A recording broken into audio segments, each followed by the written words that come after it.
Bom dia, nono ano, boa tarde, boa noite, tudo bem com vocês, pessoal? Espero que sim. Professor David aqui.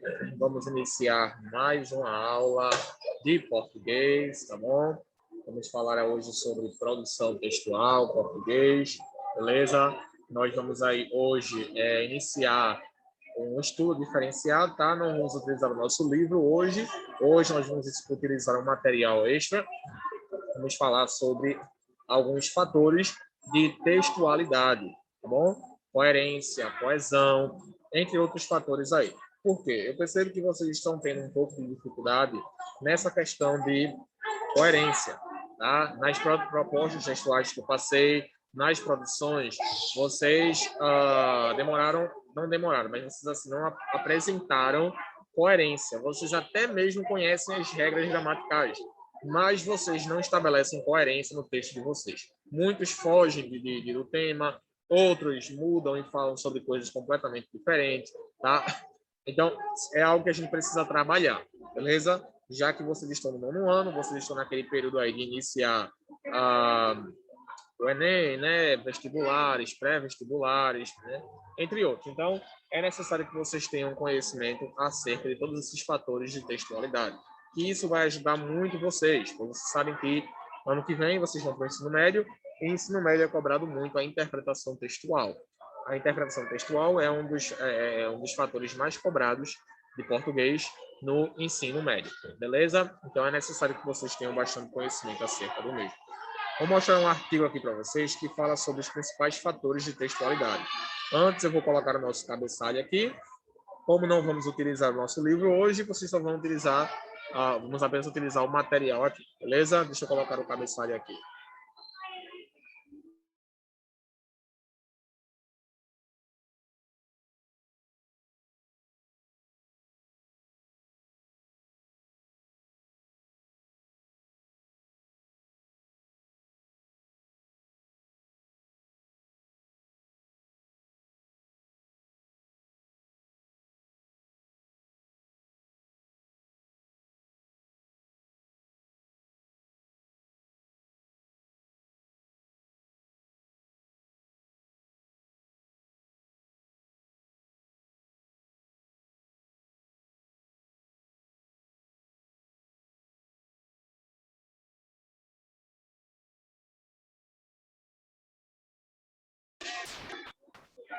Pronto, fatores de textualidade. Vamos lá, vou compartilhar aqui com vocês. Pronto. Então, os fatores de textualidade são os elementos essenciais a toda a produção textual, pois são as características básicas que abarcam os elementos textuais e contextuais, imbricados em toda a comunicação. São 7 os fatores da textualidade, 2 linguísticos e 5 pragmáticos. Coerência, coesão, intencionalidade, aceitabilidade, situacionalidade, informatividade e intertextualidade. Vamos lá. Coerência. A coerência ela trabalha no aspecto lógico, semântico e cognitivo do texto. Ela é a propriedade que garante a construção de um novo sentido, a partir das relações entre diferentes ideias e conceitos utilizados. Um texto coerente apresenta ideias conectadas e explicadas, bem como evita contradições. Pessoal, o primeiro fator é a coerência. Vamos lá. O primeiro fator é a coerência, tá? A coerência, pessoal, é um fator de textualidade muito conhecido, tá? Muito conhecido a coerência, por quê? É o que estabelece a relação lógica, a relação semântica lógica, tá bom? Como assim a relação lógica, professor?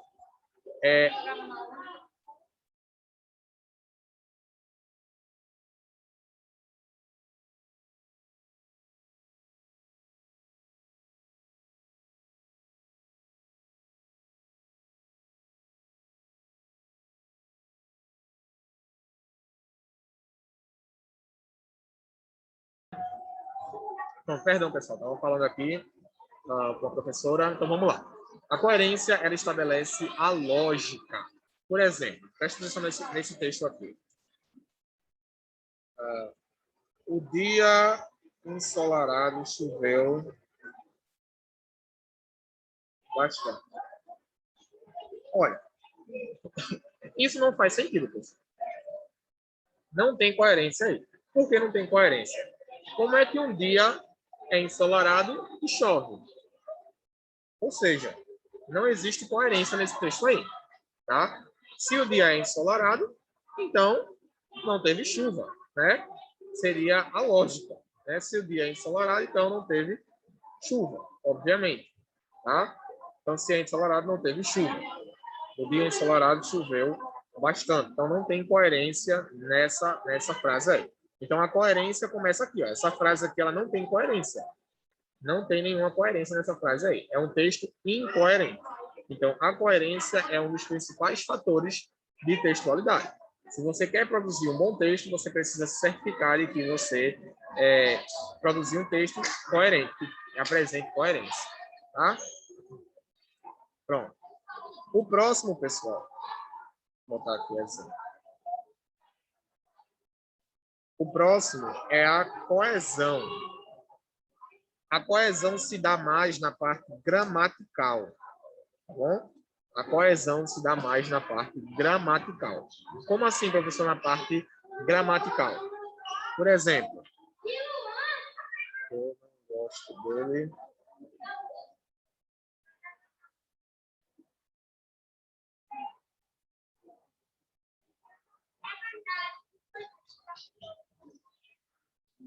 Ó,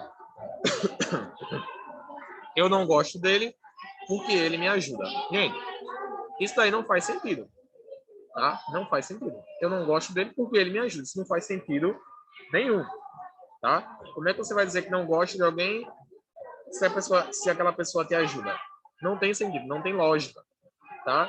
Então, a gente pode dizer aí que e não tem coesão, tá bom? Por quê? Onde é que está o erro aqui de coesão? O erro de coesão está na conjunção por quê. Por quê, pessoal? Indica um motivo. Então, o motivo de eu não gostar dele é porque ele me ajuda? Não faz sentido. Então, essa frase está incoesa. Ou seja, não tem coesão textual. Tá? É necessário haver coesão textual também, não apenas no sentido lógico, mas também no sentido gramatical. Um outro exemplo disso é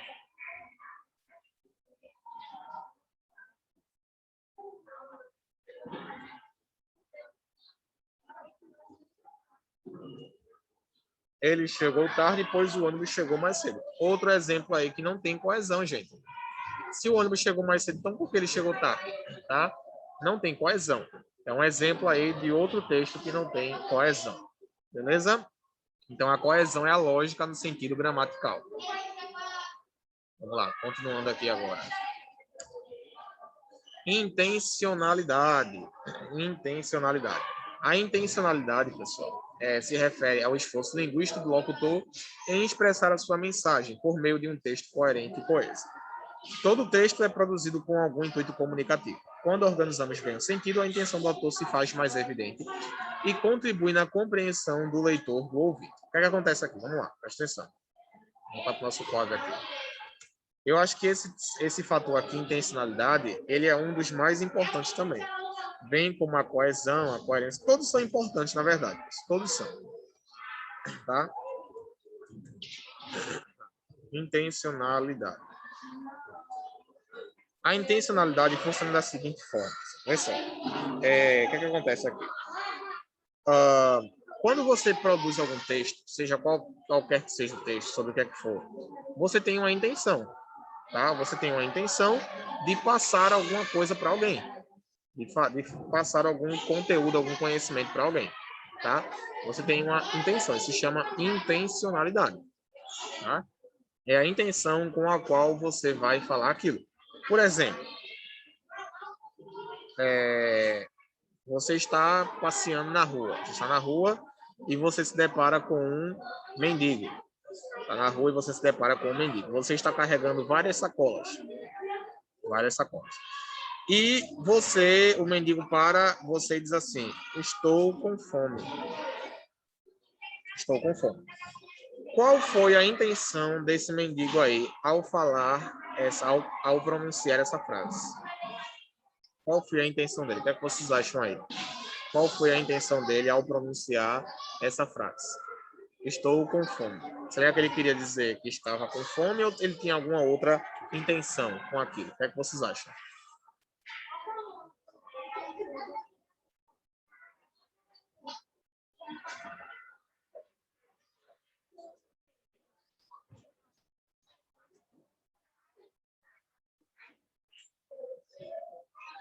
Certo. Certamente a intenção não era essa. Ele tinha outra intenção ao pronunciar esse enunciado. A intenção dele era dizer que ele queria comida. Tá? Essa era a intenção dele. Ele não queria dizer apenas que estava com fome. Ele queria que você desse alguma comida para ele. Então, essa era a intenção. Então, a gente separa a intencionalidade explícita e implícita. Temos dois tipos de intencionalidade, tá bom? Explícita e implícita, beleza? Esse tipo de intencionalidade, pessoal, ele vai indicar como você, a forma que você quer dizer aquela coisa. Se você quiser dizer de forma implícita, vai ser tipo isso aqui, ó, estou com fome. Você não vai dizer literalmente que quer que ela dê alguma coisa, tá? Da forma explícita, você não vai enrolar, você vai dizer diretamente aquilo que você queria dizer. Se você quer pedir comida, você vai dizer, me dê um pouco de comida, tá? E se você quiser dizer da forma implícita, você vai enrolar, entre aspas, né? Você vai dar uma enrolada. Essa enrolada, ela vai representar a sua intenção. Então, a gente separa a intencionalidade explícita e intencionalidade implícita, tá bom? Implícita é quando você não fala diretamente o que você quer falar.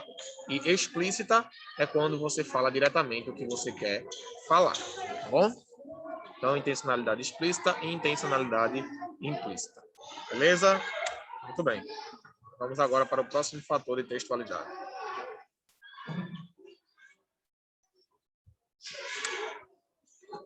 Vamos para a aceitabilidade. A aceitabilidade é o fator referente ao interlocutor, pois indica a expectativa do receptor em compreender a mensagem do texto. O sentido não se constrói somente pela intenção do autor, mas também pela abertura e conhecimento de mundo do leitor. Sendo assim, esse fator interfere na compreensão de um produto como texto. Pessoal, nessa parte aí da aceitabilidade, se refere à questão do leitor, tá? Ela foca mais no leitor. Como o leitor ele vai aceitar aquele texto. Deixa eu colocar aqui. Como o leitor ele vai aceitar aquele texto. Ou seja, como ele vai aceitar aquilo. Digamos que o leitor ele tem uma condição baixa de vida, né? Ele tem uma condição baixa de vida. E você vai fazer um texto utilizando um vocabulário mais avançado. Então, não vai ter muita aceitabilidade por parte do leitor. Porque você vai utilizar vocabulário expresso, você vai utilizar um vocabulário mais complexo, um vocabulário mais de difícil compreensão. Então, o seu texto ele não vai ter muita aceitabilidade. Pelo fato de que a pessoa com a qual você está falando, ela não tem tanto conhecimento gramatical e linguístico quanto você. Então, a aceitabilidade vai ser pouca, vai ser baixa. Tá bom?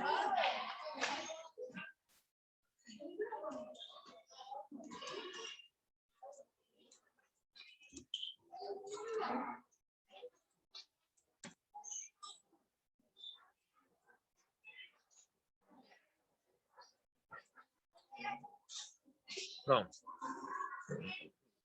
Vamos para o próximo agora. O próximo fator de textualidade, gente, é a situacionalidade. A situacionalidade, ela indica o contexto no qual o texto está inserido, analisando a pertinência ou não da produção textual para a situação comunicativa. Um texto só pode ser reconhecido como tal se ele estiver contextualizado adequadamente.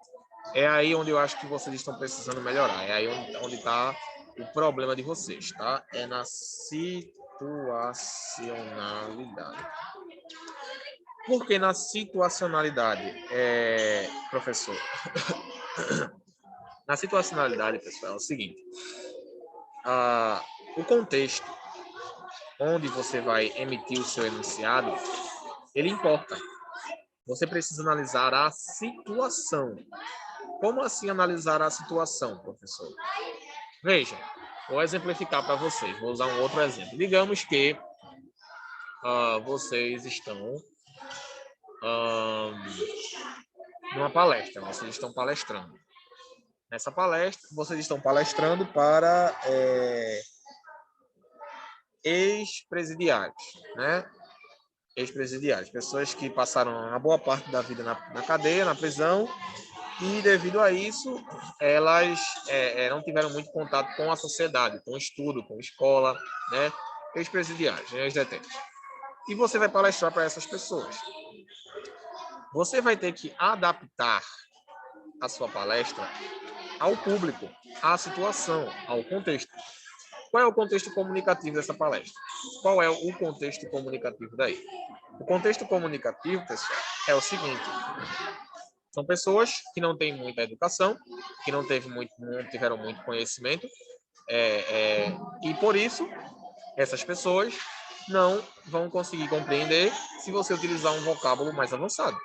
Isso vai fazer com que você precise utilizar um vocabulário mais simples. Você não vai chegar para uma palestra, dar uma palestra para ex-presidiários e falar, por exemplo, Voz Mercê, Vossa Senhoria, um prazer enorme de minha pessoa poder estar presente aqui nesse convívio, nesse convento com Vossas Senhorias. Você não vai falar dessa forma, porque certamente a pessoa ela não vai conseguir te compreender. E ela não vai conseguir te compreender, por quê? Pelo simples fato de que você não utilizou um vocábulo adequado. Você não adequou a sua palestra à situação, tá bom? Não teve uma adequação, uma apropriada para aquela situação. Outro exemplo é se você for palestrar em uma universidade. Você vai palestrar em uma universidade e nessa universidade você está lidando com pós-doutorados, pessoas que já estão em um nível de formação acadêmica muito elevado. Digamos, os pós-doutorados em medicina, em engenharia, em letras, enfim, entre outras áreas. Então, vocês estão pós-doutorado, palestrando para pós-doutorados. Certamente você vai ter que utilizar um vocabulário mais complexo, que esteja mais de acordo com o contexto daquelas pessoas. Você não vai poder usar, por exemplo, gírias, né? Jargões. Você vai utilizar um português mais apropriado, um português coerente com a situação, tá? Um vocabulário apropriado àquela situação, beleza? Então, isso aí é a situacionalidade. Você não vai chegar na palestra e falar, e aí, meus comparsa, e aí, meu pessoal. Não, você não vai falar isso. Você está lidando com pós-doutorados, então você está lidando com pessoas que já têm o costume de lidar com palavras, vocábulos mais avançados e mais complexos. Então, isso vai requerer de você também uma adequação do seu vocábulo, da sua forma de falar, da sua forma de se comunicar. Tá bom? Então, isso aí é o fator da situacionalidade. A adequação do texto ao contexto. Tá bom? A adequação do texto ao contexto. Beleza? Pronto. E temos agora o último, informatividade não é necessária. Vamos apenas ver agora a intertextualidade. Essa informatividade ela não é necessária, tá? A gente deixa saber depois. A gente vai ver agora a intertextualidade. A intertextualidade ela refere-se à presença de marcas semânticas ou formais de textos produzidos anteriormente no novo texto. Como dito anteriormente, o texto não pode apresentar informações totalmente novas. Por isso, nos referimos a outros textos para acrescentarmos ou criticarmos seu sentido. Todo texto apresenta intertextualidade, mas nem sempre ela vem indicada explicitamente. Então, o que ele quer dizer aí, pessoal, é o seguinte: a intertextualidade se refere à possibilidade de você incluir um outro texto, tá, no seu texto atual. Beleza? Então, você tem essa possibilidade de você pegar um outro texto e você incluir no seu texto atual. A gente chama de intertextualidade. Eu vou mostrar uns exemplos para vocês aqui. Tá? Deixa eu colocar lá o nosso quadro aqui.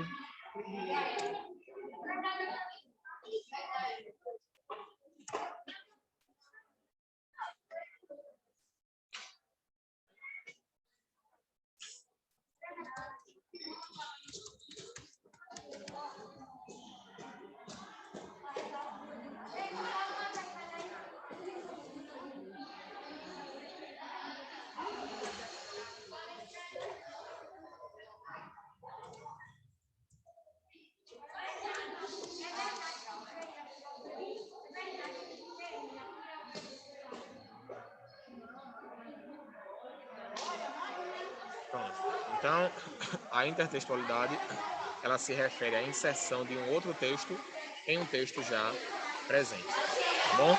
É isso que a intertextualidade, ela traz pra gente. Vou mostrar alguns exemplos para vocês aqui de intertextualidade.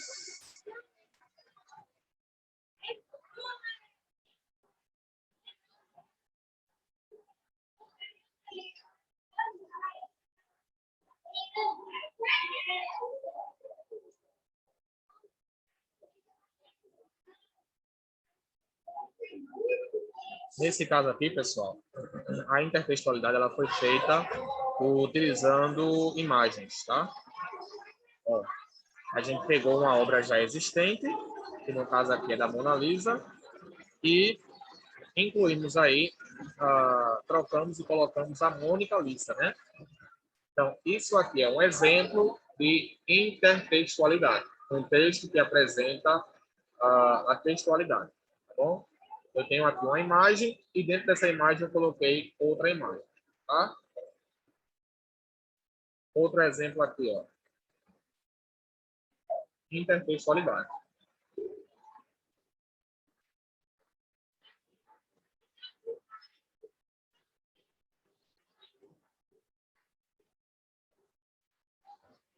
Ó, tá vendo, pessoal?